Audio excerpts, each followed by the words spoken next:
하나님의 말씀은 로마서 1장 1절로부터 7절까지 말씀입니다. 신약성경 239쪽입니다. 로마서 1장 1절로부터 7절까지 말씀입니다. 제가 먼저 읽겠습니다. 예수 그리스도의 종 바울은 사도로 부르심을 받아 하나님의 복음을 위하여 택정함을 입었으니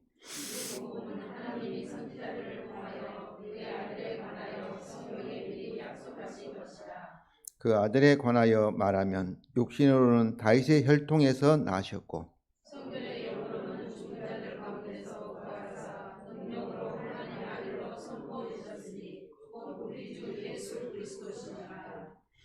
그로 말미암아 우리가 은혜와 사도의 직분을 받아 그의 이름을 위하여 모든 이방인 중에서 믿어 순종하게 하나니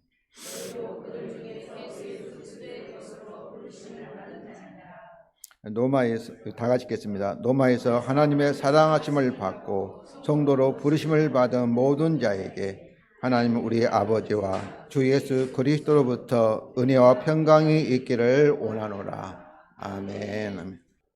성도 여러분, 우리는 기독교 역사에서 가장 큰 영향을 주었던 로마서를 읽어가고자 합니다. 종교개혁을 일으켰던 루터도 로마서 1장 17절을 통해서 우리가 행위로 공로로 구원을 받는 것이 아니라 오직 복음을 믿음으로 구원을 얻는다는 진리를 발견하고 종교개혁을 일으켰습니다. 또 4세기에 이 어거스틴이 참으로 기독교 국가인 로마 제국이 야만족인 바바리안에 의해서 여기서 무너진 것을 보고 로마서를 통해서 참으로 그 문제를 해결하는 데 큰 신학을 집대성하였는데 로마서 13장에 있는 말씀을 통해서 어거스틴은 회개하는 기독교인이 되는 그런 일이 일어났습니다. 그런데 로마서는 사도 바울이 쓰신 편지입니다. 바울이 로마 교인들에게 보내는 편지인데 당시의 편지는 바울 자신, 편지를 쓴 바울 자신에 대해 소개를 하고 그리고 로마에 있는 성도들에게 문안드립니다. 이렇게 오늘 본문의 1절과 7절에 있는 말씀처럼 그런 편지의 형식으로 편지를 보냈습니다. 그런데 오늘 편지를 보면은 이 1절부터 7절까지 이렇게 많이 확대되어 있습니다. 특별히 참으로 이 편지 안에 자기가 이 보낼 로마서의 내용을 소개하는 주제를 소개하고 있는데 이 주제를 통해서 이 바울의 서신을 로마서를 어떻게 읽을까를 보여주는 주제를 이렇게 소개하고 있습니다. 그 주제가 하나님의 복음인 것이죠. 하나님의 복음. 하나님의 복음은 로마서의 주제일 뿐만 아니라 성경 전체의 주제입니다. 그렇기 때문에 최소한 저와 여러분은 하나님의 복음을 내용을 바르게 아셔야 합니다. 또 하나님의 복음은 성경을 이해할 뿐만 아니라 우리 자신이 누구이며 우리가 어떻게 살아가야 할 방법도 알려주는 참으로 놀라운 말씀이라 볼 수가 있습니다. 그러니까 성경을 읽어도 하나님의 복음을 이렇게 참으로 관점에서 보지 않는다면 엉뚱한 책이 될 수가 있는 것이지요. 그런데 로마서의 주제를 전통적으로 특별히 우리 장로교회는 믿음으로 구원을 받는다는 이신칭의를 주제로 인정되어 왔습니다. 그러나 이신칭의는 복음의 하나의 부분적인 요소예요. 하나의 열매예요. 우리가 믿음으로 의롭다를 받으면 어때야 되겠어요? 이제 주님을 닮아가는 성화를 다루는 부분이 6절부터 6장에 있고 또 성령과 함께 살아가는 사람이 8장에 있는데 이런 부분들을 포괄하지 못하고 있습니다. 그런데 저는 우리 하나님의 복음이라는 이 이 주제가 로마서뿐만 아니라 성경 전체를 포괄할 수 있기 때문에 성도 여러분, 하나님의 복음에 대한 바른 이해를 가지고 로마서를 함께 읽어가기를 원합니다. 그러면 교회에서 복음 하는데 복음이 헬라어로 유앙겔리오입니다. 유앙겔리오. 로마 당시에 이 복음은 원래 교회 안에서 사용되는 종교적인 용어가 아니었습니다. 정치적인 용어였습니다. 황제가 즉위했다든지 그리고 황제의 아들이 태어났다든지 큰 전쟁에서 로마 제국이 승리했던 사건들에 대한 하나의 소식, 뉴스가 그 복음이었습니다. 복음은 굿 뉴스인 것이죠. 프리엔의 비문에 있는데 그 비문에 보면 아우구스투가 황제죠. 아우구스투의 황제 탄생을 뭐라고 기록되어 있어요? 세상의 복음들의 시작이라. 황제 탄생의 그 소식이 뭐예요? 복음의 시작이라. 이렇게 기록되어 있습니다. 이처럼 복음은, 대개 복음은 이미 일어났던 사건들에 대한 뭐예요? 뉴스. 그런데 소위 좋은 뉴스입니다. 그럼 하나님의 복음은 뭐겠어요? 하나님에 대한 뉴스죠. 하나님에 대한. 이것은 인간의 사상이나 철학이나 종교가 아니라 하나님이 계획하시고 하나님이 약속하시고 하나님이 성취하신, 역사하신 사건에 대한 뉴스입니다. 그런데 특별히 하나님이 누구를 통해서, 그의 아들을 통해서, 예수 그리스도가 하나님의 아들이신 줄로 믿습니다. 그 아들을 통하여서 이것을 하신다는 뉴스입니다. 예, 하나님께서 그 아들을 통하여서만이 이것을 하시는가를 우리 성도들이 아셔야 해요. 그것은 제가 다음 주일이라든지 그 설명하겠습니다. 그러니까 자꾸 질문을 하셔야 해요. 우리가 예, 하나님께서 하나님의 복음은 그 아들 예수 그리스도의 복음인가? 이것을 성도들이 이해를 하셔야 해요. 그래서 그의 하나님의 복음은 뭐예요? 그 아들의 역사적인 사건.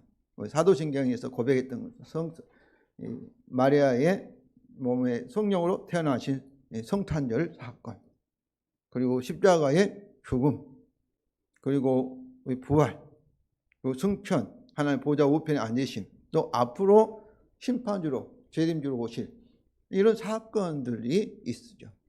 이것을 역사라고 볼 수 있습니다. 역사적인 사건.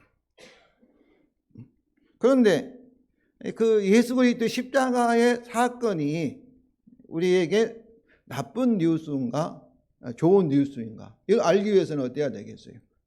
예수님의 십자가에 대한 사건에 대한 바른 의미에 대해서 바르게 알아야 해요. 해석이 필요해요. 해석을 신학이라 합니다. 신학. 생각해 보세요. 예수님 십자가에서 매달릴 때, 죽음을 당할 때 그때 많은 사람들이 있었어요. 그 모습을 보고 많은 사람들은 아마 이렇게 생각했을 거예요. 참 예수님이 선하시고 좋으신 분인데 악한 이 바리새인과 서기관들, 종교 지도자들에 의해서 정말 억울하게 고소를 당해서, 우리나라도 막 검찰이 어때요? 막 죄가 없는 사람을 막 고소했다고 막 그런 논쟁이 있잖아요. 그렇게 죄가 없으신 선하신 분인데 그래가지고 빌라도 총독에서 로마에서 사형을 당한다 이렇게 생각한 사람은 어떻겠어요? 참 안 됐다 하고 어떤 분노한 사람도 있을 것이고 예수님 보고 불쌍히 여기고 슬퍼한 사람도 있을 거예요. 성도 여러분, 그들이 구원을 받을 수 있을까요? 없을까요? 예수님을 동정하고 참 안 됐다. 그 현장에 직접 보았던 사람들 구원을 받겠어요? 못 받겠어요? 네, 못 받습니다. 왜 그러겠어요? 그 십자가의 죽음의 의미를 바르게 알지 못한 거예요. 그러니까 십자가의 죽음의 의미를 바르게 해석하기 위해서 성령의 감동을 받아서 우리에게 해석해서 성경책으로 이렇게 기록해서 전해줄 누구를 주님은 임명하셨어요? 사도들을 임명하신 겁니다. 사도들. 그러면 예수님의 십자가의 죽음에 대해서 많은 성경에서는 여러 종류 이미지를 가지고 해석을 하고 있어요. 그런데 방금 우리 구원을 위해서 뭐예요? 예수님의 십자가의 죽음이 자기 죄 때문에 죽은 것이 아니라 하나님부터 저주와 사망 심판을 받은 것이 아니라 누구 때문에? 저와 여러분, 그 현장에 있던 그 사람들도 내 죄 때문에 예수님께서 십자가에서 죽음을 당하시구나, 이렇게 아신 분은 어떠겠어요? 구원을 받을 수 있음을 아시기 바랍니다. 지금도 마찬가지예요. 세상에서 예수님 십자가의 죽음을 부정한 사람은 아무도 없어요. 교회 안 다니는 사람도 다 알아요. 그 당시에 역사가도 예수님 십자가의 죽음을 믿지 않는 불신자인 역사가도 기록하고 있어요. 근데 그 죽음에 대한 해석에 따라서 어떠겠어요? 구원받은 자와 구원받지 못한 자가 이렇게 갈려진다는 것을 아시기 바랍니다. 그래서 참으로 좋은 뉴스인가 나쁜 뉴스인가를 알기 위해서는 어때요? 사건에 대한 해석이 필요한 것이죠. 한마디로 그의 복음은 뭐예요? 그의 역사적인 사건들과 그 사건들에 대한 신학적인 해석이 곧 복음이라 할 수 있습니다. 그래서 하나님의 복음에서 역사적인 사건을 강조할 때는 예수 그리스도의 복음이라 해요. 예수님의 성탄과 그리고 고난과 죽음과 부활과 성천과 하나님 보좌 우편에 앉으심이고, 그런데 복음은 천국 복음, 하나님 나라 복음이라 이렇게 하는 것은 예수 그리스도의 그 사건이 우리에게 가져다 주는 열매, 결과, 어떻게 보면 신학적인 내용이 곧 하나님의 복음이라 이렇게 볼 수 있습니다. 저는 성도 여러분, 여러분이 다 신학자가 되기를 원합니다. 예수 그리스도의 2000년 전에 골고다에서 돌아가신, 우리는 보지도 못했고 참으로 상상도 못했던 그 예수란 사람이 오늘 현대를 살고 있는 나에게 어떤 부이며 그 십자가의 죽음이 내게 어떤 의미인가를 우리 성도들이 참으로 생각하고 또 묵상하고, 그리고 여러분이 이해하는 사람은 여러분이 뭐예요? 그 사람이 신학자입니다. 단순히 목사가 말하니까 그런가 보다 이렇게 하지 마시고, 그럴 때 어때요? 사도들이 해석해주는, 전해주는 이런 노마서라든지 성경을 통해서 어떠겠어요? 그 해석을 여러분이 스스로 여러분의 생각과 여러분의 말로 여러분이 여러분에게 설교하고, 그런 신학자가 다 되기를 원합니다. 목사가 말하면 무조건 다 받아들이지 마시고 생각해 보세요. 정말 맞는 말씀인가? 어떤 의미인가? 이렇게 될 때만이 예수 그리스도의 이 복음이 우리에게 어떠겠어요? 살과 피가 되어서 실제로 성령을 통해서 하나님 능력이 경험과 체험을 통해서 나타나게 될 줄로 믿습니다. 그러면 오늘 본문을 통해서 하나님의 복음이 하나님이 속한 복음, 하나님이 하신 일이니까 그 아들에 관하여 구약에서 약속하신 것입니다. 2절이면 2절 다 같이 읽겠습니다. 이 복음은 하나님이 선지자를 통하여 그 아들에 관하여 성경에 미리 약속하신 것이라.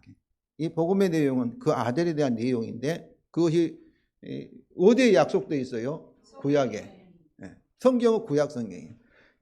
로마서를, 이 편지를 사도 바울이 쓸 때는 신약성이 있었어요, 없었어요? 없었어요. 구약 성경만 있었어요. 그래서 신약 성경, 성경 하면은 다 구약 성경이에요. 구약 성경. 근데 이 구약 성경인데, 이 성경인데 선지자들은 모세라든지 또 성경을 주셨던 뭐 이사야 선지자라든지 이런 또 다윗이라든지 이런 사람들을 뭐라 해요? 다 선지자라 해요. 구약 성경 선지자들. 선지자들을 통해서 그 아들에 관하여 미리 약속하신 거예요. 그러니까 이 복음은 갑자기 예수님 오심으로 우리에게 주어진 것이 아니라 언제부터? 모세를 통해서 창세기 3장 15절부터 아담이 범죄해서 하나님의 창조 언약에 따라, 행위 언약에 따라 이 저주와 사망의 심판을 받고 에덴 동산에서 쫓겨날 때 그 즉시부터 하나님은 어때요? 하나님 아들에 대한 복음을 약속하셨어요. 그래서 창세기 3장 15절을 우리가 원시 복음, 최초의 복음, 프로토 가스풀이라 이렇게 부르고 있어요. 어떻게 참 어떻게 보면 십자가의 죽음까지도 이렇게 예언되어 있어요. 참 신기하지요, 여러분. 그러면 또 구약은 어떤 책인가? 유대인 책이라고 많이 생각해요, 사람들이. 그렇지 않아요. 구약은 우리 주 예수 그리스도에 대한 책이심을 아시기 바랍니다. 그러므로 이 구약이 그 아들의 복음에 대한 하나님의 약속의 말씀이니까 우리 구약을 어떻게 읽어야 되겠어요?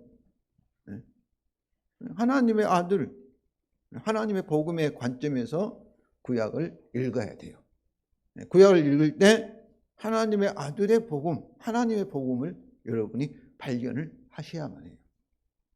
그래야만이 구약을 바르게 해석한다, 이해한다, 이렇게 알 수가 있어요. 그러니까 구약뿐만 아니라 성경 전체가 예수 그리스도에 대한 책이니까 예수 그리스도 동안 우리에 대한 하나님의 복음의 말씀이니까 이런 관점을 가지고 여러분이 성경을 읽어야 할 줄로 믿습니다. 두 번째로 이제 이 복음은 그의 아들의 약속, 즉 예수 그리스도의 복음입니다. 3절 4절 우리 다 같이 읽겠습니다. 그의 아들에 관하여 말하면 육신으로는 다윗의 혈통에서 나셨고 성결의 영으로는 죽은 자들 가운데서 부활하사 능력으로 하나님의 아들로 선포되셨으니 곧 우리 주 예수 그리스도시니라. 이렇게. 그 아들에 관한 것은 복음의 내용이 뭐예요? 하나님 복음은 아들을 통해서 하나님이 우리를 이렇게 우리에게 뭐 이렇게 구원하시고 우리를 다스리고 통치하신다. 우리를 소유하신다. 뭐 이렇게 이제 설명할 수 있는데 여기서 육신으로는 또 성결의 영으로 하니까 이 말씀은 예수님의 인성과 또 신성을 말하는 것이 아닌가 하는데 성결의 영은 뭐를 말씀하셔요? 그의 신성이 아니라 성령님을 가리킵니다. 성령님을 성결의 영이라고 하셔요. 그러므로 육신으로나 성결의 영으로는 단순히 그의 예수 그리스도의 인성과 신성을 의미하는 것이 아니라 육신으로는 그의 십자가의 죽음으로 구약의 약속의 성취로서 종말로 뜨는 심판으로 결정적으로 끝나게 될 육신의 영역, 옛시대, 옛사람의 영역을 새의미합니다. 성령의 영으로는 이 말씀은 그의 부활로 시작된 새로운 시대, 새로운 하나님 나라. 그래서 성령의 영역, 새 시대를 의미합니다. 그런데 가로를 쳤지만은 이것이 종말론인데 성경에서 말하는 종말론인데 구약에서는 그 아들이라는 약속, 이 말세, 종말에 또 주의 날 여러 가지 표현되어 있는데 이 종말의 마지막 날에 하나님이 세상 악한 자를 심판하시고 하나님의 백성을 구원하신다는 약속이 종말이라는 약속이에요. 이것을 어떻게 되어 있어요? 하나의 사건으로 동시에 이루어지는 걸로 이렇게 예언되어 있습니다. 구약 시대에는. 그런데 이 예언의 말씀이 이 약속의 말씀이 하나님은 어떻게 이것을 이루셔요? 두 단계로 이루셔요. 먼저 하나님 아들 예수 그리스도의 첫 번째 오심으로 성탄절의 오심으로 이미 이 약속이 성취돼요. 구약에 있는 약속이. 그러나 완전한 성취가 아니에요. 아직 남아 있어요. 그래서 언제 완전히 성취돼요? 재림으로. 두 단계로 이루어져요. 이미와 아직이라는. 그래서 이 육신으로 이 영역, 이 옛 시대도 이미 결정적으로 하나님 심판을 받아서 이제 끝나게 됐어요. 그런데 아직 존재하지 않아요. 존재해요. 우리 죽음에 대해서도 십자가를 통해서 예수님이 심판했어요. 그런데 언제까지 죽음은 남아 있어요? 예수님 재림하면은 죽음 세력도 사로잡아서 지옥불에 던질 줄로 믿습니다. 마귀와 귀신들은 어떻게 했어요? 결정적으로 십자가에서 죽음의 패배를 당했어요. 죽음이 승리하셨어요. 십자가로. 또 죄에 대해서도. 그러니까 죽음과 죄와 마귀와 우리는 어때요? 이제는 우리가 영원히 자유롭게 되었음을 믿으시기 바랍니다. 그러나 아직 우리가 마귀의 또 죄의 시험을 받고 있어요. 그러니까 법적으로 언약적으로는 완전히 이렇게 분리됐어요. 네. 분리됐어요. 마귀가 우리를 시험하는 것은 뭐예요? 합법이 아니라 불법임을 아시기 바랍니다. 그러니까 이 사실을 마귀에게 얘기하는 거예요. 너와 나는 이제 영원히 헤어졌다. 성도 여러분, 우리가 하나님의 언약을 참으로 불순종하여서 죄가 있다면 어떠겠어요? 마귀는 합법적으로 저와 여러분을 지배합니다. 하나님도 뭐라 할 수 없어요. 우리가 빚이 있으니까. 그때는 마귀가 와서 우리를 지배해도 우리가 할 말이 없어요. 그런데 십자가를 통해서 우리 주님이 저와 여러분의 죄의 빚을 다 갚으셨어요. 그런데 놀라운 것은 저와 여러분이 앞으로 지을 죄의 그 심판, 빚도 이미 앞장서서 십자가에서 다 갚으신 줄로 믿습니다. 그러니까 우리가 죄를 지어도 마귀는 우리를 지배할 수 있어요, 없어요? 없어요. 우리를 죄인이니까 이렇게 어젯밤에도 화내고 너는 내 말 들어야 이렇게 말하면 어때야 되겠어요? 그럴 것 같죠. 우리 경험이 아니고. 그러나 십자가의 복음을 통해서 우리는 마귀로부터, 저주와 사망으로부터, 그리고 죄로부터 영원히 분리된 줄로 믿습니다. 그러니까 이미 우리는 결정적으로 헤어졌어요. 우리와 상관없게 됐어요. 그러나 아직 경험적으로는 우리가 언제까지? 예수님 재림할 때까지 마귀에게 미혹을 당하는 거예요. 그래서 우리가 갈등이 있어요. 하나님께서 이 두 단계에 걸쳐서 구약 성경을 하나님의 약속의 말씀을 성취하실까? 이것도 우리가 이렇게 참으로 고민하고 질문해 보면 좋아요. 왜 그럴까? 간단히 말하면 예수님 처음 오셨을 때 세상을 끝났으면 우리는 세상에 태어나지도 못하고 천국에도 들어가지도 못할 줄로 생각합니다. 그러니까 이렇게 심판을 이미 그리스도 안에서 심판을 더 영원한 심판, 종말의 심판을 통해서 저와 여러분을 구원하시고 지금도 하나님께서 예정하신 자들을 구원하고 계시고 그러니까 선교와 전도를 위해서 잃어버린 자들도 하나님의 정한 천국의 백성의 수를 채우시기 위해서 하나님께서 이렇게 참 인내하신다는 것이지요. 세상 악한 세상을 심판하지 아니하시고 선교와 전도를 위해서 주님 재림하시면 그때는 선교와 전도할 필요가 있겠어요, 없어요? 없어요. 그때는 왜냐하면 이 세상에 선교와 전도할 대상도 없어요. 그때까지 믿지 않는 사람들은 어떠겠어요? 다 참으로 사로잡아서 지옥불에 던지는 심판을 하게 될 거예요.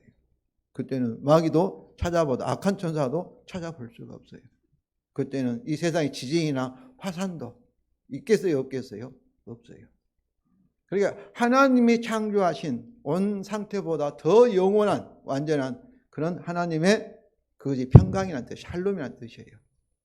창조적인 질서가 영원히 회복되어 있는 복된 상태, 그것을 새하늘과 새 땅이라고 말하는 거예요. 성도 여러분, 저와 여러분이 새하늘과 새 땅의 왕이요 주인이 됨을 되실 것을 믿으시기를 바랍니다.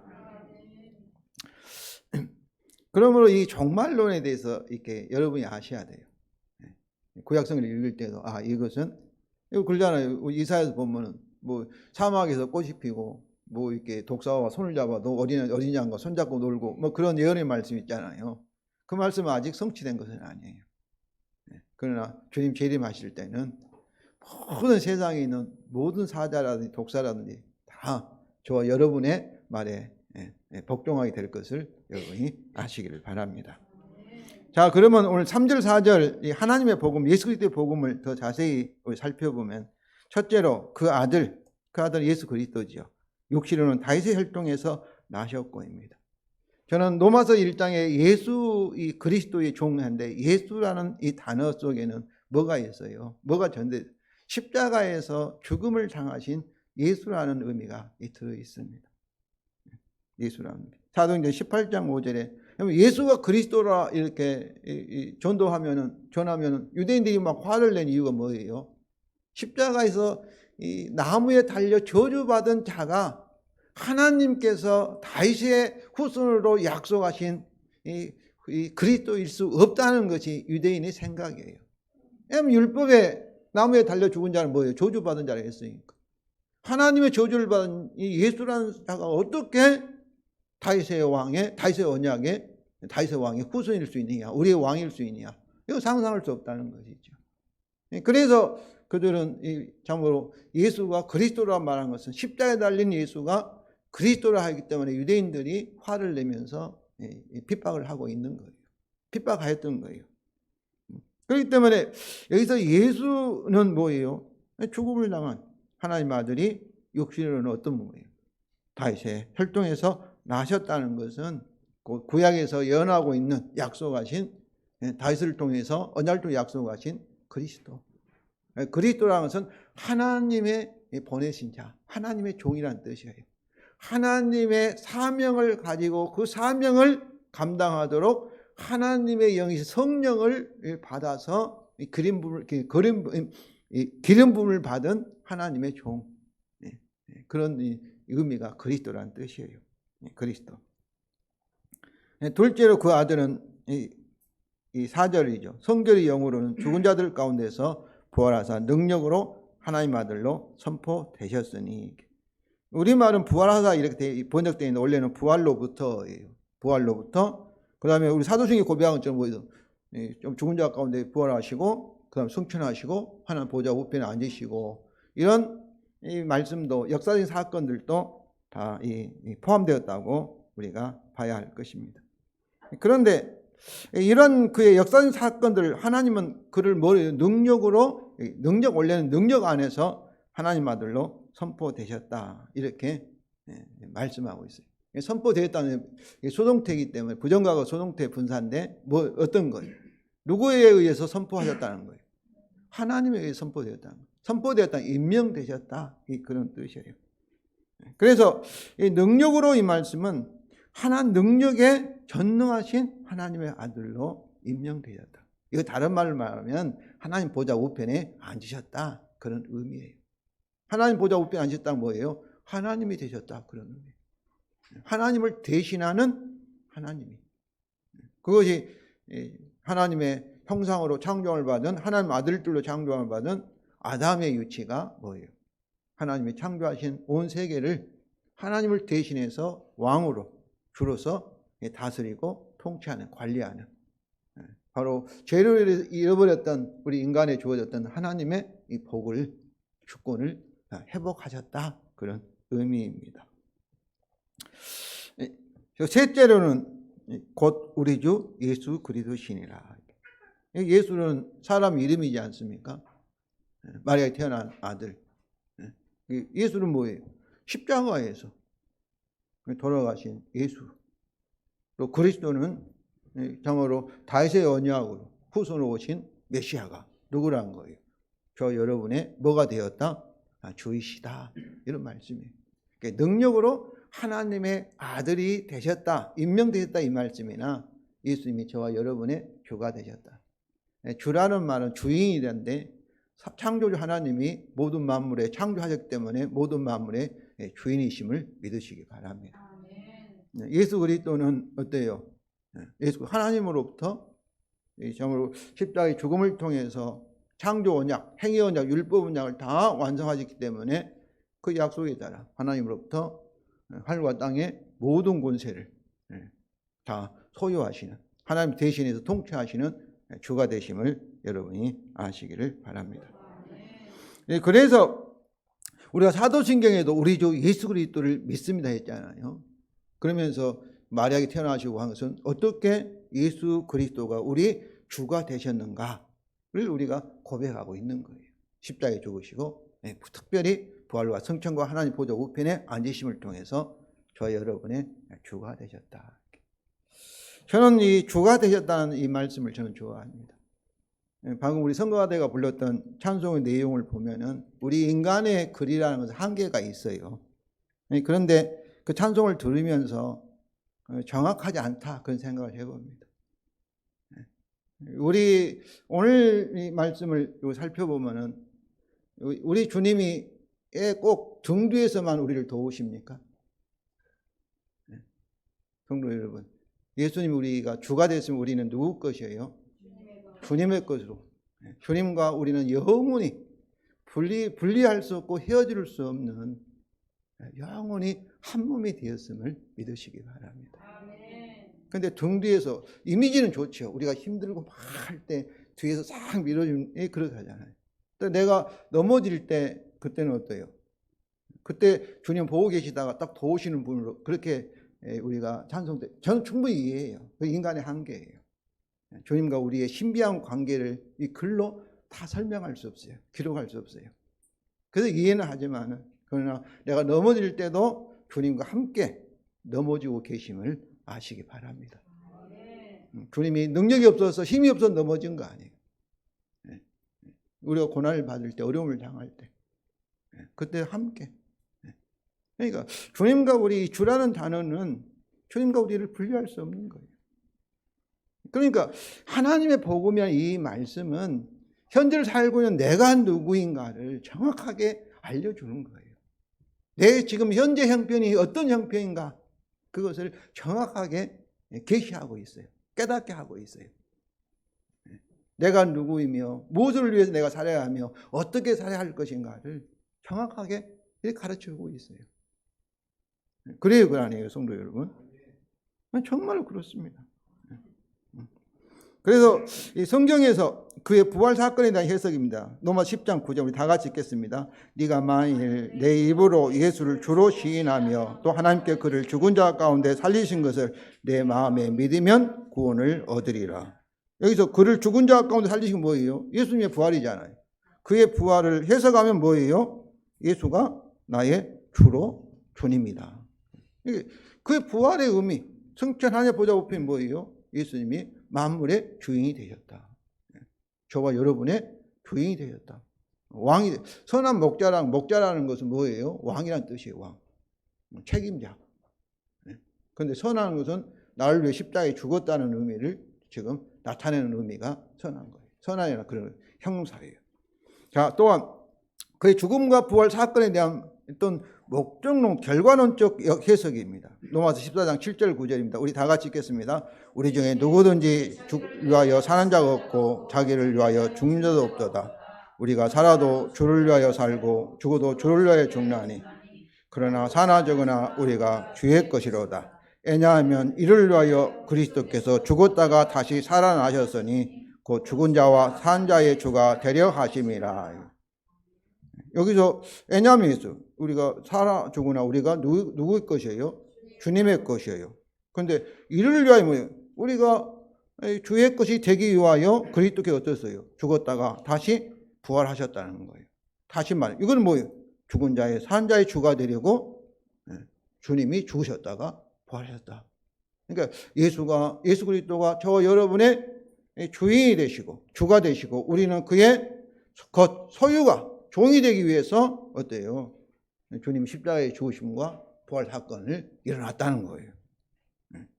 우리 것이 우리가 주의 것이 된 이유는 뭐예요? 그의 죽음과 부활 사건에 대한 곧 해석입니다. 그 사건이 가져온 결과, 그 사건에 예수님이 왜 십자가에 죽으시고 부활하셨는가? 단순히 우리 죄를 사하신다, 용서하기 위해서 그것도 틀린 얘기 아니에요. 그럼 용서해서 뭐 하려고?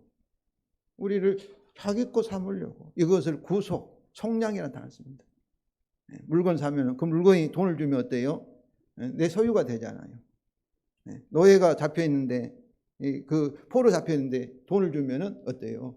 그 포로를 풀어주는, 자유케 하는 그런 단어를 사용해서 예수 그리스도의 십자가의 죽음을 해석을 해요. 속량이라, 구속이라. 그러니까 저와 여러분은 예수님이 자기 생명을 주시고 자기 소유로, 자기의 아름다운 보배로, 보물로, 자기의 아름다운 신부로 저와 여러분을 이렇게 자기 소유로 삼기 위해서 십자가에 죽으시고 부활하셨음을 여러분이 아시기를 바랍니다. 그래서 바울이 전한 복음은 고린도서 4장 5절인데 우리 다 같이 읽겠습니다. 우리가 우리를 전파한 것이 아니라 오직 그리스도 예수의 주 되신 것과 또 예수를 위하여 우리가 너희의 종된 것을 전파함이라. 성도 여러분, 바울은 이처럼 그의 부활을 통하여 예수 그리스도가 우리의 주가 되신 것을 강조할 거예요. 우리 윤 집사님께서 십자가에 대해서, 복음에 대해서 아주 이렇게 강조하시고 기도한 거, 그것도 틀린 얘기 아니에요. 그런데 십자가의 죽음은, 우리 결혼을 보세요. 여기 결혼할 이제 처녀가 있고 있는데, 처녀가 빚을 많이 졌어요. 빚을 갚을 능력이 없어요. 근데 결혼할 신랑이 어때요? 그걸 알고 다 갚아줬어요. 그리고 나서 때요, 이제 십자가에서 자기 생명을 주고 우리의 죄의 모든 빚을, 저주와 사망이라는 빚을 다 완전히 갚아버리고 해결하시고, 그 다음에는 어때요? 부활을 통해서 우리에게 이제 영생과 성령을 주시고 우리를 책임지시는 뭐가 되었어요? 정말 좋으신 남편이 되신 줄로 믿습니다. 그러면은 생각해 보세요. 십자가가 중요해요? 지금 내 옆에 나와 함께 살고 있는, 살아있는 신랑이 중요해요? 십자가 없이는 결혼할 수 없었으니까 무시할 수 없죠. 십자가는. 그러나 중요한 건 뭐예요? 지금 내가 살고 있는, 내게 돈을 벌어주고 내 옆에 자고 있고 나를 도와주고 내게 말을 걸고 하는 그 신랑이 더 중요한 것처럼. 성경은 그래요. 성경은. 사도 바울은 무엇을 강조해요? 부활과 성적 하나님의 보좌 우편을 통해서 현재 우리 눈에 보이지 않기 때문에 문제예요. 지금 이 자리에 여러분과 함께 계시고 내 안에 계시고 내 밖에도 나를 완전히 둘러싸고 계시고 함께 살아계신 주님이 영으로, 보이지 않는 주님으로 와 계심을 믿습니까? 그러니까 얼마나 직접적이고 구체적이고 실제적이에요, 주님이. 근데 주님이라는 것은 책임자라는 뜻이에요. 책임자. 누가 책임져요? 내 모든 것을 주님이 책임지는 거예요. 주님이 함께. 함께. 또 내가 필요한 모든 것을 누가 공급하셔요? 주님이 공급하셔요. 살아계신 주님, 영원한 주님. 그 주님과 함께 살아가는, 어떻게 보면 이 결혼 생활, 주님과 함께 살아가는 삶이 저와 여러분의 새로운 삶인 줄로 믿습니다. 그러니까 얼마나 이게 참 중요한 말씀이에요.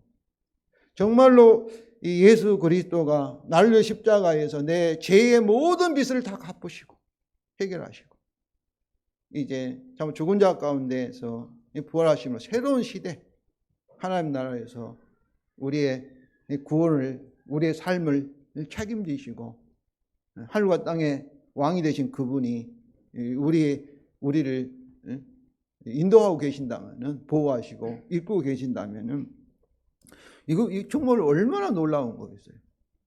우리 선한 목자가 작은 교회지만 우리 것이 아니고 주님의 것임을 믿습니다. 우리 가정도 마찬가지예요. 내 개인의 삶도 마찬가지예요. 주님 것이에요. 주께 맡기면 주님께서 책임지실 줄로 믿습니다. 그런다고 해서 우리가 참으로 십자가가 필요 없다는 건 아니죠. 창조자를 성취하신 그 십자가의 죽음에 오직 기초하죠. 어떻게 보면 십자가의 죽음의 열매가 부활하신 주님과 저와 여러분이 제사함 받고 우리가 의롭다를 받아 주님과 연합돼서 참으로 이렇게 새 생명, 거듭난 이런 삶을 살 수 있는 것도 다 십자가의 결과라고 볼 수 있습니다. 그런데 십자가도 중요하죠. 그러면서 이 복음은, 주 예수 그리스도의 복음은 바울과 우리가 누구며 무엇을 존재하며 또 우리의 사명이, 우리가 살아가는 존재의 목적이 무엇인가, 또 어떻게 이것을 행해야 할 지혜를 우리에게 알려주고 있습니다.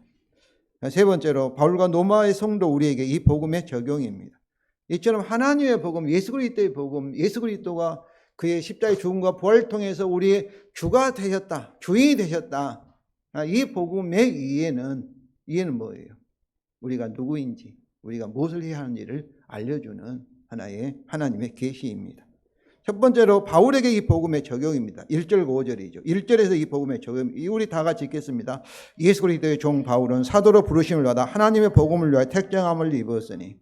이 복음의 예수 그리스도가 바울의 주시라면 바울은 그에게 뭐겠어요? 예수 그리스도의 종이죠. 예수 그리스도의 노예, 예수 그리스도의 소유라고 볼 수가 있죠. 응? 소유라고 볼 수 있죠. 당시에는 노예는 누구를 위해서 살았어요? 주인을 위해 살았어요. 자기를 위해 살 수가 없었어요. 법적으로. 종의 부부가 태어난 아들도 누구 것이었어요? 주인의 것이었어요. 사고 팔고도 해서 물건처럼. 당시에는. 그렇다면 바울은 예수의 종은 누구를 위해 살아야 되겠어요? 주를 위해 사는 자예요. 주를 위해서. 주가 시키는 일을 하는 거예요. 주의 일.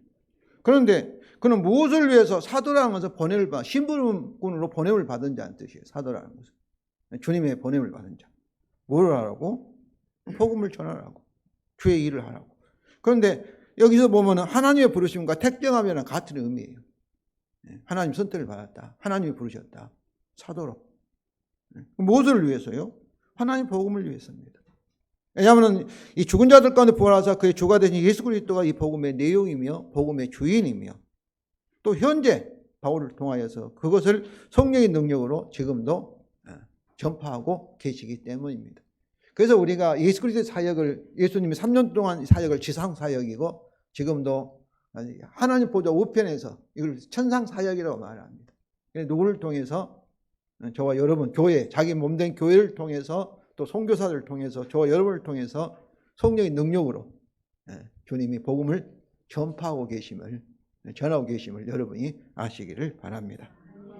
그래서 로마서 15장 18절 19절이 우리 다 같이 읽겠습니다. 그리스도께서 이방인들을 순종하게 하기 위하여 나를 통하여 역사하신 외에는 내가 감히 말하지 아니하노라. 그 일은 말과 행위로 표적과 기사의 능력으로 성령의 능력으로 이루어졌으며 그리하여 내가 예루살렘에서 두루 행하여 일군까지 그리스도 복음을 편만하게 전하였노라. 그러니까 사도 바울은 그리스도가 자기를 통해서 역사하신 것 외에는 뭐예요? 하나님 일이 아니라는 거예요. 이거 중요해요. 그리스도께서 우리를 통해서 맺는 것만이 우리 인생을 허비하지 않고 인생을 세이브, 구속하고 있는 거. 그것만 천국에 남는 거예요. 그러니까 우리가 아무리 착한 일을 하고 또 남을 위해서 내 재산을, 내 몸을 팔아서 불태워서 다 희생한다 할지라도 그리스도가 우리를 통해서 그 일을 하지 아니하면 그것은 주의 일이 아니에요. 교회 일도 마찬가지예요. 우리 힘으로, 우리의 의지로 막 그거는 다른 종교와 같아요. 우리 교회는 그리스도가 우리를 통해서 역사한 것만이 천국에 하나님의 인정을 받는다는 것을 아시기 바랍니다. 이거 중요해요. 개인적으로 중요하고 우리의 사역에서도 마찬가지예요. 그리스도 우리를 통해서 역사하신 것만이. 왜 그러겠는가? 내가 해가지고 어떤 결론을 나타나면 어떻겠어요? 우리는 자꾸 자기를, 말은 주님이 했습니다 하면서도 속으로는 내가 했다고 해요. 근데 사실 자기가 했으니 거짓말 아니잖아요. 그런데 주님이 우리를 통해서 선한 일을 하겠다면 어떠겠어요? 내가 한 거 아니잖아요. 내가 했다면 어떠겠어요? 내가 도둑질한 거잖아요. 주님이 하셨는데. 그래서 우리가 예배라는 것, 하나님께 영광 돌리는 것은 내가 무슨 일을 잘해가지고 그냥 사람들에게 자랑하면서 봐라 해도 하나님이 하셨다는 거, 하나님께 영광이 아니에요. 하나님이 우리를 통해서 하신 것을 인정하는 것. 그것이 하나님께 영광 돌리는 거예요. 내가 한 것이 아니라 하나님이 하셨습니다. 실제 내가 있으면, 우리가 있으면 우리가 했다고 해야지요. 근데 하나님이 하신 것을 내가 한 걸 했으면 그거는 도둑질이고 영광을 취한 것이고 가로채는 것이고. 그런데 예배랑 뭐겠어요? 찬송이랑 뭐겠어요? 다 하나님이 하신 일에 대해서 우리가 찬양하고 감사하고 예배 드리는 거예요. 중요한 것은 뭐예요? 주님이 우리를 통해서 하신 것만이 하늘나라에 담고 남게 되고, 그렇게 하지 않는 것은 다 인생을, 시간을 낭비하고 있다는 것을 아시기 바랍니다. 정말 이거 중요해요. 우리가 100년을 산다 할지라도 천국에 아무것도 남지 않아서 그건 불신자죠. 그런데 우리가 신자하면서도 주님이 나를 통해 역사한 것만이 남고, 그냥 내가 내 마음대로 막 살았으면 그건 인생을 낭비한 사람이에요. 성도 여러분, 인생을 허비하지 마시고 정말 여러분의 인생이 천국에 영원히 기록되는 그런 참 축복을 받으시기를 바랍니다. 자, 이제 5절에서 이 복음의 적용입니다. 아이고, 시간이 많이 됐네요. 제가 읽겠습니다. 이 5절, 그런 말미암아 우리가 은혜와 사도의 직분을 받아 그 이름을 위하여 모두 이방적인 믿어 순종하게 하라. 이것도 다 그를 위해서, 주를 위해서. 또 이 사도 바울이 하는 이 은혜의 직분이 뭐요? 이방인들 믿어 순종하게 하려고. 순종하게 하려고. 믿어 순종하게 한다는 것은 여기서는 믿음으로부터 나오는 순종입니다. 누가 순종하게 하는 거예요? 사도 바울을 통해 주님이 성령의 능력으로 순종의 열매를 맺으신 줄로 믿습니다. 둘째는 로마의 성도들에게 이 복음의 적용입니다. 6절과 7절 우리 다 같이 읽겠습니다. 너희도 그들 중에 예수 그리스도로 부르심을 받은 자이라. 로마에서 하나님의 사랑을 받고 성도로 부르심을 받은 모든 자에게 하나님 우리 아버지와 주 예수 그리스도부터 은혜와 평강이 있기를 원하노라. 그의 부활과 죽음과 부활을 통해서 예수 그리스도가 우리의 주가 되셨다면은, 그렇다면은 로마 교회 성도들이나 저와 여러분은 우리에게 그에게 무엇일까요? 당연히 바울과 같이 그의 것, 그의 소유, 그의 종일 수밖에 없습니다. 그래서 6절에 그러잖아요. 그의 것으로, 그의 소유로 부르심을 받은 자예요. 소유라니까 우리가 뭐 그냥 하찮은 물건이 아니에요. 이 소유라는 단어는 주님의 소유가 된다는 것은 엄청나게 귀한 보배 중에 보배라는 거예요. 출애굽기 19장 5절에 보면은 그의 세상이 그의 이 하나님의 어떻게 보면 눈동자 이렇게 하지. 우리 눈동자 얼마나 소중해요. 보물 중에 보물로 그렇게 귀한 존재로 아름다운 신부로 주님의 사랑을 받고 어느 정도 사랑을 받아요. 십자가에서 자기의 생명을 희생할 만큼 저와 여러분을 소중히 여기시는 그의 소유가 된 거, 소중한 존재가 된 거예요. 소중한 존재. 또한 이 주를 위해서 사는 자죠. 종은 주를 위해서 사니까. 주의 복음을 위해서 주를 위해서 사나 죽거나 우리가 다 주를 위해서 사는 거예요. 왜냐하면 우리가 주의 것이니까. 여기 복음이 우리에게 말해주고 있는 말씀이에요. 이렇게 말하다 저도 그렇게 못 삽니다. 그러나 나는 복음의 진리에 의해서 나는 어떤 존재예요? 하나님을 위하고 타자를 위해서 내가 창조함을 받은, 그 구원을 받은 자인 거야. 이것이 피조물이라는 뜻이에요. 피조물. 이 마이크가 누구를 위해 살아야지. 스스로 살다 하면 마이크는 고장난 마이크예요. 만든 사람을 위해서. 또 나를 위해서, 여러분을 위해서 마이크가 존재하잖아요. 그것이 피조물이라는 뜻이, 창조의 피조물 관계를 말해주고 있는 거예요. 성도 여러분, 바울이 오늘 본문에서 소개한 하나님의 복음으로 로마서뿐만 아니라 성경 전체를 우리가 새롭게 읽을 수가 있습니다. 왜냐하면 성경을 요약하면은 하나님의 복음으로 요약되기 때문입니다. 또 이 복음은 우리가 누구인지, 우리의 사명이 무엇인지, 그리고 우리의 구체적인 삶의 방법을 알려주고 있습니다. 그럼 성도 여러분, 우리가 영원히 연합하신 우리 주님이 성령을 통해서 지혜와 계시를 주시기를 기도하시면서 날마다 3번 이상 자신의 이 복음을 참으로 적용하시고 설교하시기를 바랍니다. 이거 숙제입니다, 여러분. 3번 이상. 우리가 밥 3끼를 먹으니까 3번 이상 꼭 복음을 생각하시고 그리고 적용하시기 바랍니다.